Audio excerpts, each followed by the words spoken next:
magluto tayo ng halibut fillet. Na-defrost na siya, guys. Gagawa ng halibut fillet sandwich.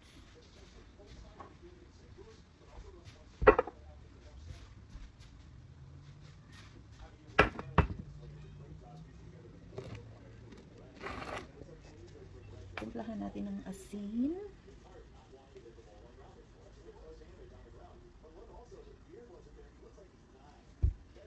Black pepper.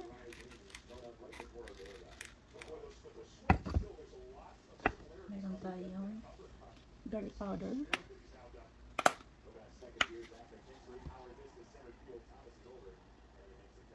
Ayan.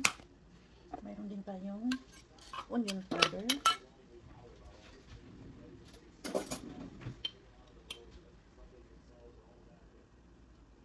Kabilaan. So, balik pa rin na natin. Repeat the procedure. Onion powder.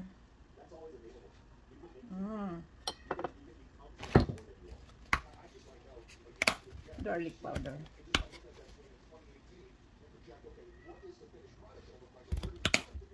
Pink salt. At black pepper. So, ayan. Marinate lang natin ng kunti ng ating isda sa ating seasoning. At dito meron tayong panko para sa ating breading. Kailangan natin ng panko at flour. Kunti lang kasi dalawang piraso lang ang ating isda. Pwede na yan. Tapos mayroon din tayong flour. Kunti lang din. Pwede na yan. 1 tablespoon. Tapos magbati tayo ng isang itlog. Pareho dito na sa parehong plato kung saan yung isda natin. Isa. Oh wow!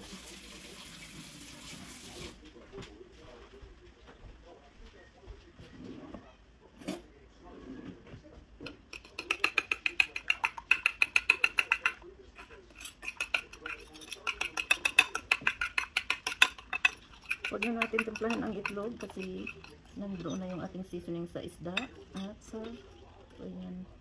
So marinate lang natin siya dito. So ang itlog ay pang bind ng ating breading. So ayan. Mukhang masarap na siya. So ayan, gininungin muna. Tapos set aside. I-ano na natin ang ating isda sa ating breading.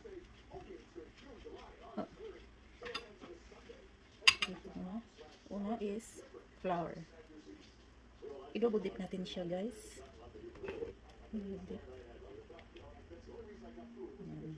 So flour. Make sure na nakaano siya. Ayan. Tapos ilagay natin sa ating breadcrumbs.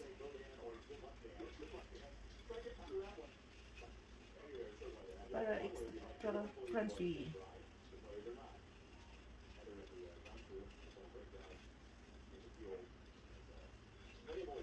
Lagay na natin siya dyan. Tapos tuloy-tuloy lang ang repeat the procedure. Painit na natin ang ating deep fryer.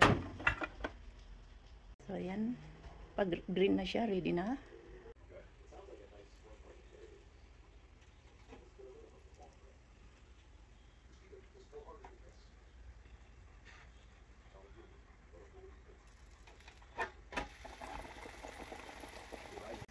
So ayan na, ready na siya. Let's assemble our sandwich. Yung ating tartar sauce, ginawa ko na siya kanina. Hindi ko na pinakita kung paano.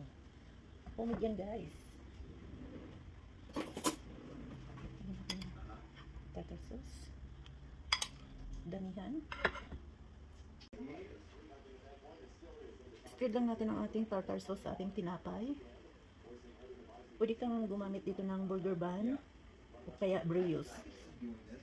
Burger bun ang gamit ko at Italian kasi naubusan ako ng burger bun. Okay lang yan. So, kung may brioche ka, masarap. Tapos lagyan na natin siya ng lettuce. Pwedeng ang gamitin ay cabbage.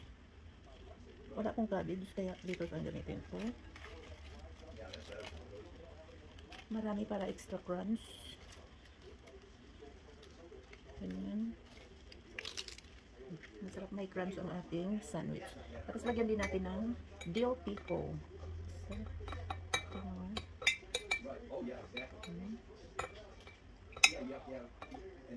ayun, may dill pickle na siya. So, ayun guys, ganyan lang yan.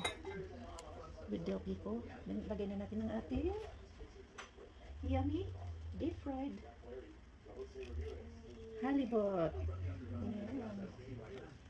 So, ayan. Delicious. Excited na ako. Cover? Ay, ay, ay. Ang aking tinapay is trip from name flip. Oh, so good. So, ayan na siya guys.